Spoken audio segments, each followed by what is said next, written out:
Hey everybody, welcome to Everyday Fi, where we learn the everyday ways to achieve financial independence.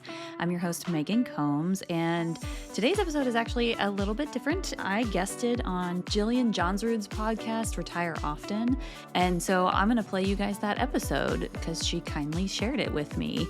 And I talk about how and why I quit my job in January and how the first few months went and why I made the decision to do what I did.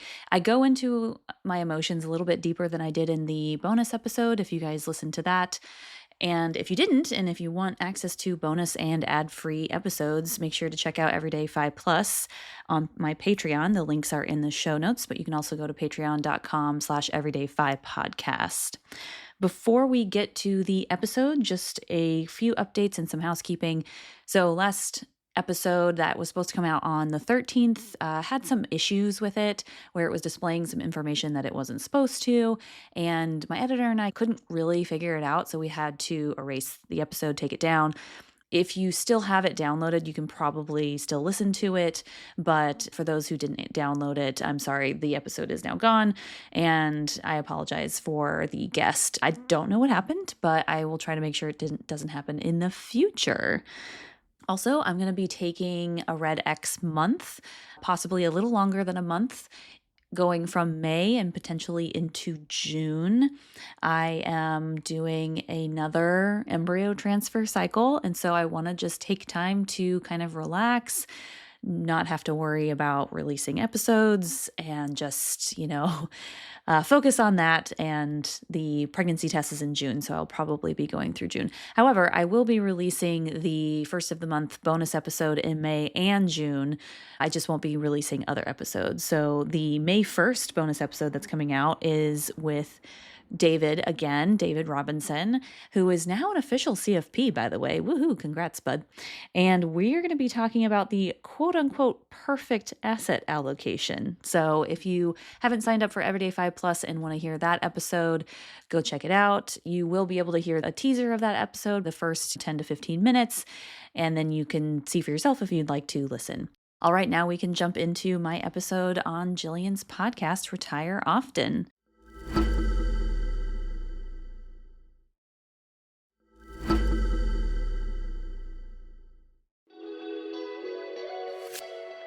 Welcome to the Retire Often podcast, where we share people's mini retirement stories, the challenges, the transformation, plus all the logistics of planning, employment, and budget.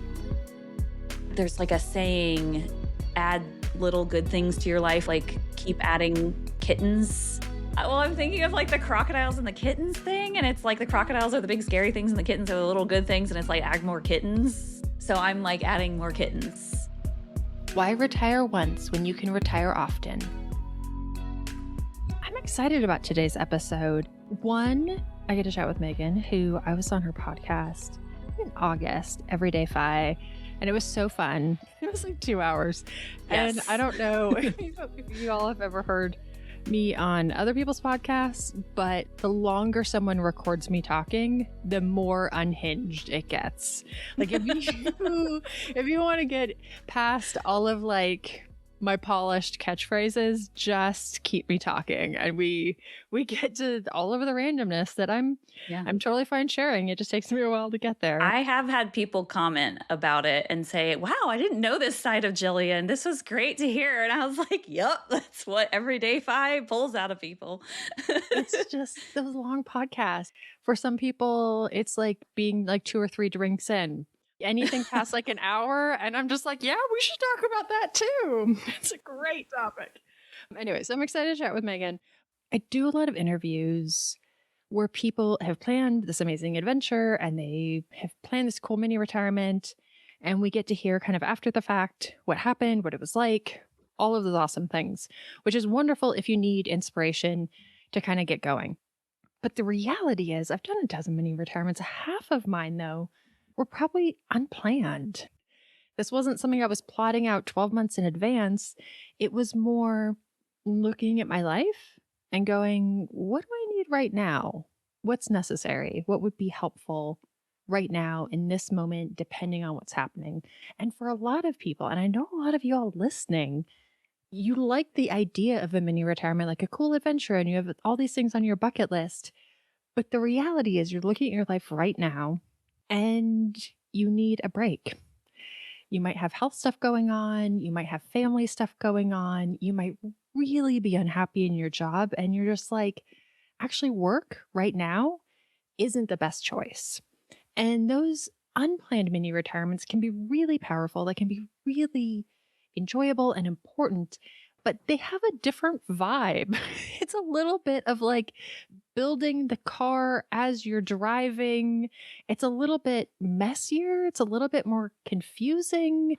It's good, but there's also sometimes people struggle a little bit more with like permission because I don't know, sometimes having that like, I've been planning this for 6 years gives you like a lot of confidence and you feel really grounded. Sometimes this can feel a little bit more untethered. But honestly, when I look back at my mini retirements, those unplanned ones sometimes are the best because they were exactly what I needed in that moment. And there's something really enjoyable and meaningful about that. So, Megan, you were employed when we chatted in August, and now you are unemployed. So, Yep. let's start August to now. What has been that journey and inspiration and situation? Yeah, sure. Before I start, in D&D, we have a word for this kind of mini retirement, chaotic good. So if anybody, yeah, we can refer to it like that when you don't plan it. So let's see, in August, I think, yeah, our episode technically came out, I think, around November. So August, when we recorded, I was in my tech corporate job. I'd just been moved to a new team a few months ago and was actually doing well because it was a team where I could kind of like prove myself. There was another product manager on the team. That's what I was. I was a product manager for a software company. And that product manager quit and left in July. And so it was all on my shoulders to do all of these new things that I didn't know the background of. It was a lot of pressure. So that's what started the thoughts of like, I kind of want to not do this anymore. But it actually, even before that, my husband made a comment a few years ago where he was like, and I don't remember what it was in context to because it was just something with my job. And he was like, it really seemed like you don't enjoy being a product manager. And he didn't mean like at that company because it was actually a different company. He just meant in general, you don't seem to enjoy being a product manager. And that has stuck with me because it was true. And I was like, do I really want to stay in this? Like, I know I'm going towards financial independence, and my aim was to actually retire early or do some sort of barista or something. So, not working much afterwards. I was like, I don't think I can do this for 10 more years. It's so miserable. And how much is that going to affect my life, not only now, but even later because of the stress? Like, I've seen what stress can do to a person's health, their relationships. My mom was in a very stressful job our entire childhood. That stuck with me. And then in August, the stress just reached like a peak and kept going up after that. And then I got a boss change. So I went from a boss who was pretty chill and kind of let me do my own thing, but also guided me here and there, to a boss who was terrible and micromanaged and said really inappropriate stuff, brought up like politics at work and stuff like that. That was just weird. And because our political leanings were very different, and like added a bunch of work too because of the micromanaging aspect. He wanted me to write down every single thing that I did. And I was like, why? So there was all of that.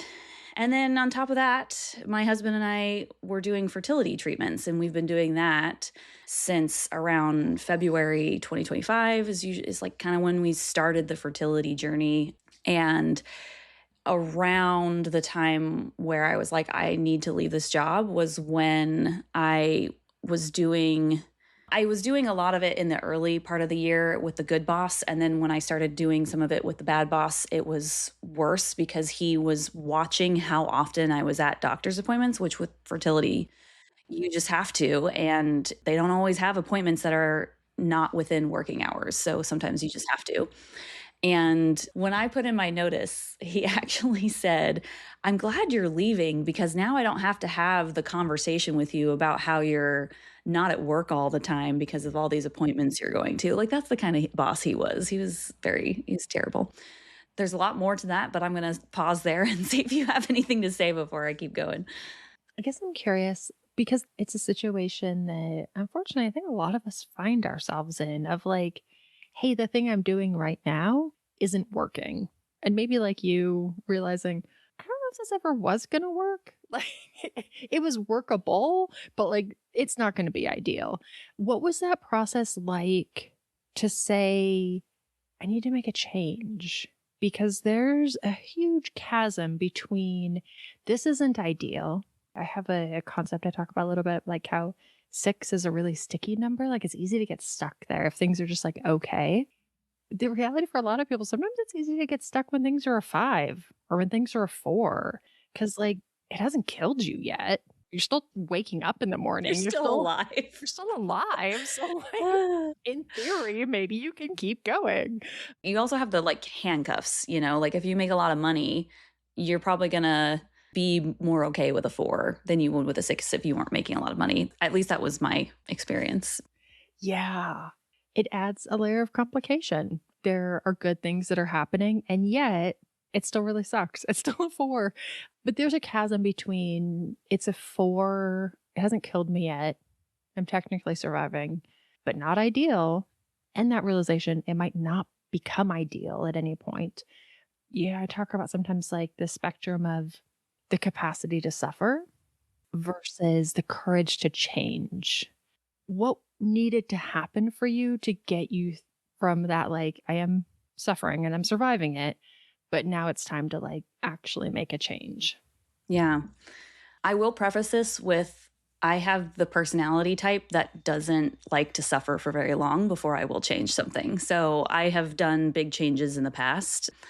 I was living in New York City and was miserable. And I was like, I'm done with this. And I actually suffered a lot longer than I should have because I did feel a little trapped in the city.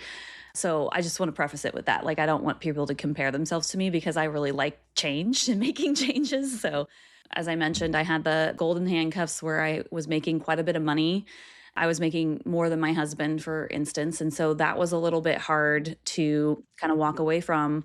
But we had been working towards the goal of Coast Fi because I had learned about Coast Fi a few years before. And it was actually, a revelation for me because I had always thought, okay, I have to work for 20 more years to actually retire early. And I was like, man, I don't want to do that. Coast-Fi is that in between where you can, stop saving for retirement and go to a lower paying, less stress, more enjoyable job.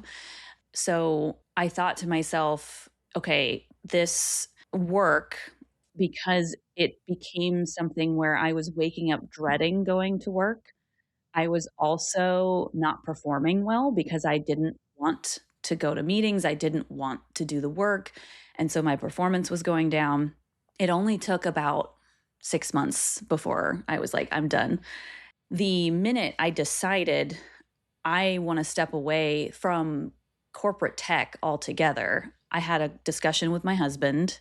He had just taken a sabbatical 6 months prior to that, well, a year prior to that, really. And he was like, yeah, do it. If I didn't have the support of my husband, I would not have been able to do this. So I do also want to preface this with like, I'm extremely privileged because he has a very good job that he likes and is okay with. Like he's probably at like a 7, so which is better than the 4.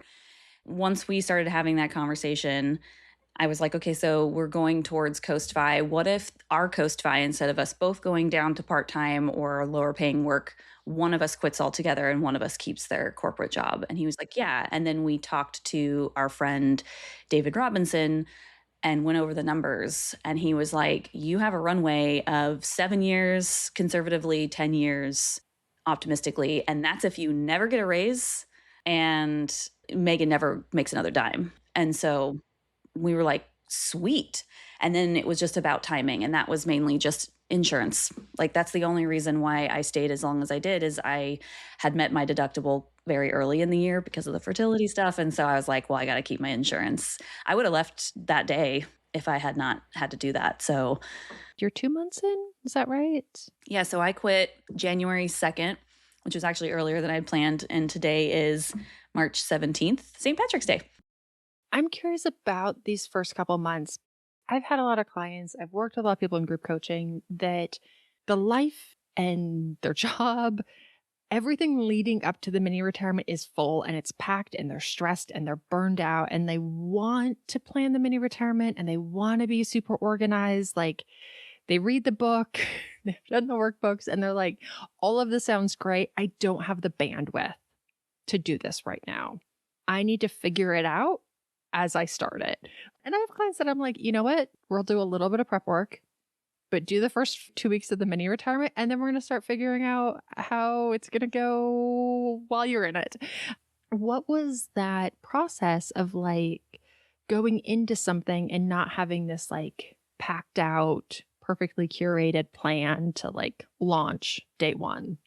I mean, I don't know if this is how others feel about it, but I think when you get to a point where you're so burnt out that you're dreading going to work every day, you don't really care about the planning. You just want to get out. It's like you're in fight or flight mode and you're like, I don't give a crap about planning. Like, I just want out and then I'll figure it out, which I know is exactly what you said, but that's exactly how I felt. And my plan, quote unquote, was to be pregnant. So, like, the timing here, I quit January 2nd, like I said. I had an embryo transfer on December 18th. And so my plan was just to go through this pregnancy. And I was like, I don't want to work in this kind of job with this much stress while I'm in a high risk pregnancy. And we actually had to talk about the financials there because I was giving up full paid, like 12 weeks of maternity leave. And I was like, well, but if this doesn't work out and I have to keep staying at this job, like that's a year more of this job that I literally am struggling to go to every single day. I was like, I don't care about this $22,000. Again, I am very privileged. I will say that. If anybody's like, well, I can't do that because that's a lot of money, I understand. I do. For me, I was just like, I need to get out. The transfer didn't work. It was actually one of the reasons I left early because I was so distraught that I could not do my job. And I'm not one of those people who can be distracted by work that I hate. Like, I can't, it's not, it just makes everything worse. And so I left earlier than I'd planned. We'd planned like mid to end of January just to get a little bit more buffer. I had diverted everything away from retirement plans into cash, except for an HSA, of course. And when I found out that it wasn't going to work, I wasn't really thinking about planning anything after that. I just needed to be away to rest and feel my feelings.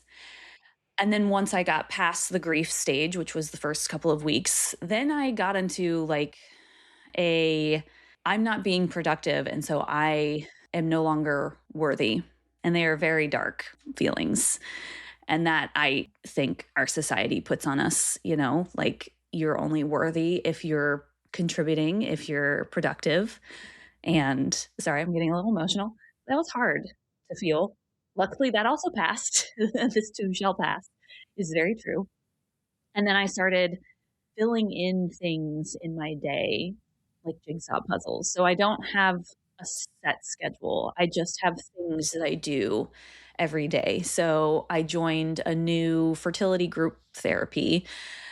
I added some, an oil pastel class on a Saturday night. I added a creative writing class that's starting next week that I'll go for 6 weeks.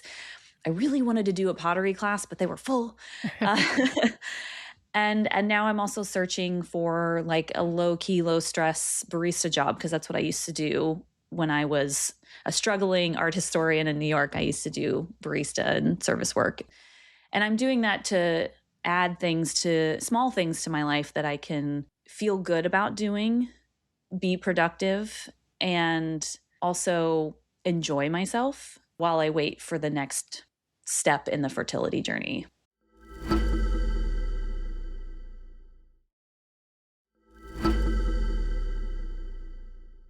One of the reasons I like doing these interviews is that when I talk to people who are going through this big, unique experience, it feels so very unique to that individual and it feels very nuanced. But when I hear lots of the stories. I'm like, oh, they're similar. There's a similar vibe. There's a similar trajectory. Like it has kind of a pattern to it. And I hope for people listening that you, over however many episodes, like you start to see some of those patterns as well. But there's so much of what you said that so highly unique to your situation and yet so familiar. Like the struggling with that productivity is such a American human. I don't know. It's a thing. It's not French. The French don't care. I should just move to France. Um, and it might even be maybe the American part of it is only placing value on specific things. Hmm. That's a lesson I've had to, for the last 20 years, start to learn is like lots of different things have value. And now my days, like sometimes I'm amused by my days because like they're a real hodgepodge. Yesterday was a funny one. I watched a bunch of videos on YouTube about petunias and I ordered annual flowers and I ordered some hanging baskets and I went to therapy and I did a board meeting that I felt like I had like a very meaningful contribution. I was like, hey, that was pretty smart. I'm glad I showed up for this. Um, and yet all of those, like, I really value all of those things that I did. I wasn't like, I did one important thing today. I was like, no, I'm really glad I learned about petunias. I'm really glad I ordered these hanging baskets. Like, I'm excited about all of it. But that's such a learning process to like attribute value to, hey, I watched a great video on YouTube. Look at me go. I learned something about petunias. And I took a nap. And like I went for a walk. And like I did all these things and all of them were great. I guess I'm that none of that's a question. My next question would be that's a question. I guess any thoughts or lessons as you've navigated this thing that a lot of people go through, this kind of, especially the first month or two. I think a lot of people are in the same boat in that they have this like, they're in their job and they're so unhappy. They're like, as long as I'm not here, it'll be great. It doesn't even matter what I'm doing. As long as I'm not doing this, it's going to be amazing. And it is for like a couple weeks. And then you're like, oh, wait, maybe I should figure out what I should be doing. Any kind of insights or takeaways from that? Yeah, those first 2 months, because they're such a unique, messy, good, kind of weird learning process. Yeah.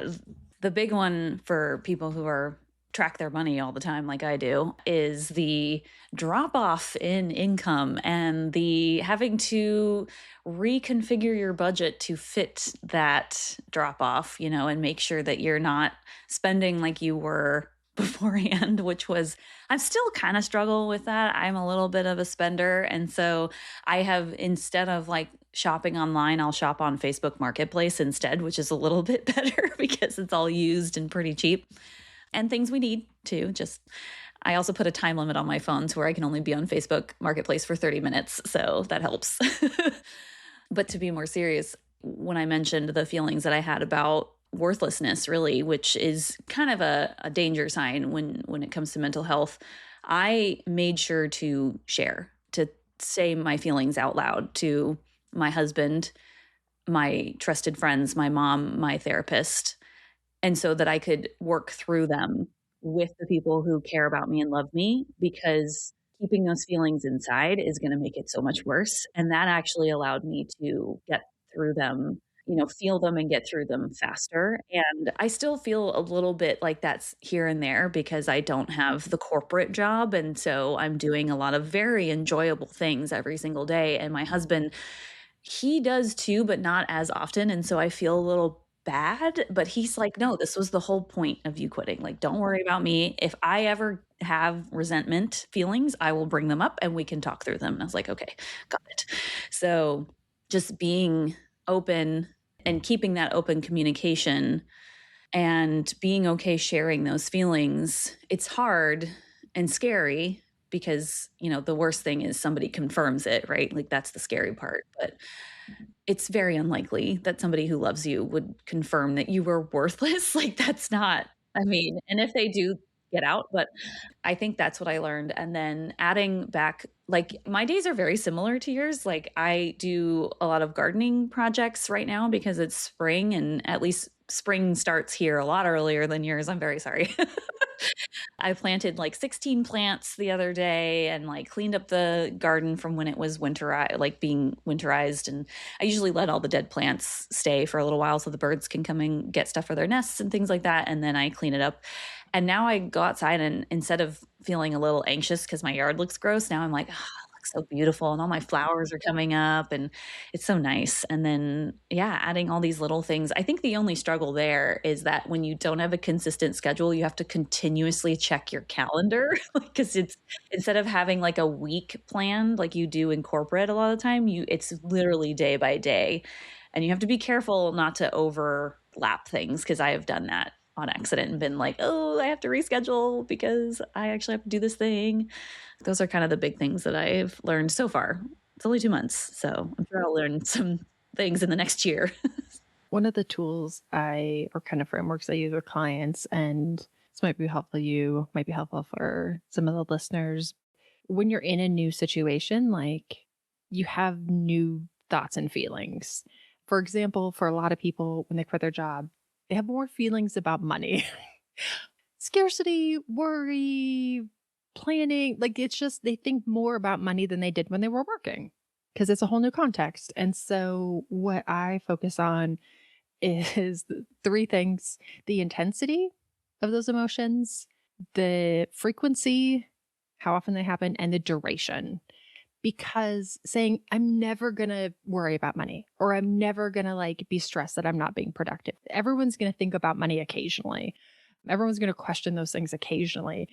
But can we move the intensity and the frequency and the duration of that in a healthy trajectory? Because there's a huge difference between every week for 2 hours, I'm like an 8 anxious about my money and like re-looking at my numbers and my budget and that's different than like, well, once a month for like 30 minutes, I feel like maybe like a 4. I'm like, oh, like, how's this going? Like, am I making the right choice? Like, and I kind of think about it a little bit. Then I'm like, oh no, we're fine. Those are very different things on like a healthy spectrum. And so just focusing on like, what's my trajectory on the intensity, on the duration, on the frequency of these things happening? Because it's unrealistic to say I'm going to change a huge context in my life and not have any thoughts or feelings about that. Yeah, you will. Yeah. It's going to feel different. You're going to think about it differently. An exciting announcement. The Retire Often book is available. If you're listening to this podcast, this book is going to be incredibly useful in making a mini retirement happen. I give you specific step-by-step instructions for planning your mini retirement, getting time off work, the financial planning, and all the unexpected things that might pop up during your time off. If you have a friend or family member who could really use a month off, this is an incredible gift. Shoot, buy a copy for all your coworkers and start a mini revolution. Over the next few months, I will be doing in-person and virtual bookstop appearances. If you want to help host one for your group, go to retireoften.com/book. I would love to hear, because this is something that's challenging for a lot of people and you're in it and you're figuring it out. But even when I would do group coaching was so intense. It was like so many weeks. It was so many calls, so much planning. The workbook's like 100 pages. There's videos. It's like a whole thing. And I would tell people, you're going to do this whole thing. It's so much. And you're going to have 70% of a plan. There's my big promise. A crap ton of work. You're going to 70% of a plan. And 30% is unknown. It's make-believe. And you can't know it because you're not in it. It hasn't happened. So it cannot be a known thing. It's just pretend. It's an assumption. And once you get in it, we're just going to create a framework for you to figure it out as you go. Like you'll know 70%, but just know 30% is make-believe. And you're going to be surprised. But that creates a tremendous amount of unnecessary emotionally suffering for some people. You kind of have a plan and then that doesn't work. And so you have to come up with a new plan and you have to try other things and you have to pivot and you have to learn as you go. And some people are like, this is fun. And other people are like, oh my God, I hate this so much. Because you planned, January you would be pregnant and this would be a pregnancy mini retirement and like preparing all those things. And now you've had to shift things a little bit. What has that process been like? Any kind of takeaways that you've learned in, the fact that we don't have pure certainty of things that we're not in yet. Yeah. I forget which Beatle it is, but it's the quote, life happens while you're busy making other plans, but it's something like that. Being adaptive is actually just a skill that is really good to work on, whether you're in a mini retirement or not, because life will throw you some wrenches, man. Like in this fertility journey, for instance, the reason why that first transfer didn't work is because I have endometriosis. And so they're treating it right now. And that takes a long time and surgeries and like things like that and medication that make me red. As you can see, I'm like looking at the camera and I'm red. If you can learn to kind of go with the flow a little bit more while also having a bit of a plan, that would be really helpful. And I think even if it's not perfect, it's good to, like I said, build that skill because you're going to need it for the rest of your life. Unfortunately, that's just how life is. Life doesn't care what plan you made, it's going to do what it's going to do. And I think feeling the feelings that I had in the moment and letting myself feel them and then work through them and then get past them was really big for me. And then deciding what plan B was. I mean, I still have plan A. Like, I do plan on being pregnant for this mini retirement at some point, right? And so that will be part of the plan. So now I have to adjust to, okay, what do I do in the interim while I'm waiting for that? There's like a saying, add little good things to your life or something like that, like keep adding good things. I forget who said it, but it's adding kittens Oh, and what, like, I forget what the phrase is, but there's for like you, that crocodiles and tracks. Megan has yeah, 6 there's cats, so adding yes, I do. kittens would bring I joy. do have 6 cats. Well, I'm thinking of like the crocodiles and the kittens thing, and it's like the crocodiles are the big scary things and the kittens are the little good things, and it's like add more kittens. I don't know. Anyway, I'm We'll probably go with saying it all that. wrong. So I'm like adding more kittens. Not literally. Not literally. We are not adding more kittens. God. But I'm adding little good things, things that I know that I'll enjoy. So example, just a small example, but I was a barista before, have applied to 2 barista positions, got interviews pretty much within either a couple days or a week of the application, which floored me, by the way, because I have not been in the service industry for over 11 years. And I was like, they're not going to want me. They're going to see corporate on my resume and be like, no. No, they were like, yeah, you're perfect. And I'm like, I am. Okay. I'll take that. No, but one of the jobs is very high stress, very busy, like restaurant, very like, you're not just going to be a barista, you're going to be all these other things too, because that's what we need. And I'm like, okay. And then the other one is like, nope, we're just a coffee shop. We have plants, we have artwork from local artists, we do coffee roasting from local providers, things like that. And you'll be a part of all of that.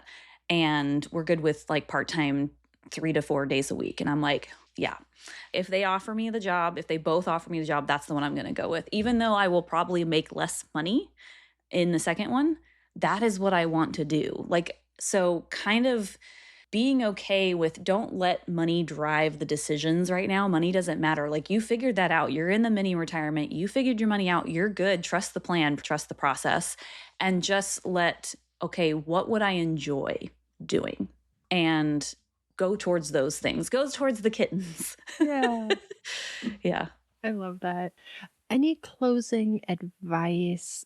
I talk to so many people who are in that spot of like, my work, my life right now, it's not working great. Like, Mhm. this is not ideal, but there is so much hesitation to making a big change, or even if like, there's a lot of different ways to look at the numbers, and even if you look at it one way and the numbers work, sometimes they choose to look at it a different way and they go, well, the numbers don't work that way. What advice would you give someone that is struggling to give themselves permission to do the thing they kind of know would be better? That's hard because, saying just do it doesn't really resonate, right? Because that's what's holding you back. I mean, there's a point where planning, there's only so much you can plan for, and you do kind of just have to take the leap. I will say part of it too, knowing that you can always roll it back, you know? It's not forever. Most choices are not forever. Sure, having a baby is forever. Let's not, yes. But like leaving corporate tech is not forever. If I wanted to start applying for product manager jobs right now, 2 months break, it's not going to mean much. I'm going to get interviews. I know that. And it would be the same. If it becomes untenable in 2 months, 3 months, 6 months, you can always go back. I think that's a little bit easier to know and to keep in mind to help you make the choice. And then something that's going to sound extremely cliche, but it's also very true and very poignant right now for me is life is extremely short. I had a friend who went to Camp Fi Spain with us. I say a friend, I knew of him. I talked to him a few times, but didn't really know him, who recently died in Argentina. He was hiking and fell 300 feet and died at, I think he was 48 or 49. And he had retired fully in 2024, 2024, and he had just been living his best life that whole time, traveling, doing all of the things he ever wanted to do, and was just the kindest, most amazing person. And his life was cut so short, so short. But think if he had waited to retire, 1 more year syndrome, 1 more year syndrome. Of course, obviously, some people might be like, well, then he wouldn't have died, but it's not necessarily, right? Like, depending on what you believe, like maybe that was his moment and it would have happened another day, whatever. But life is so short and it's so precious, and it's really, why not now? Why not now? Yeah. So good to see you, chat with you. I will be texting you pictures of the flowers I ordered because I'm so excited. Yes. Yes. I will also text you pictures of what I just planted. I'm so afraid that I planted a dogwood and it's going to die because it was expensive, and dogwoods are beautiful. And I'm like, please don't die.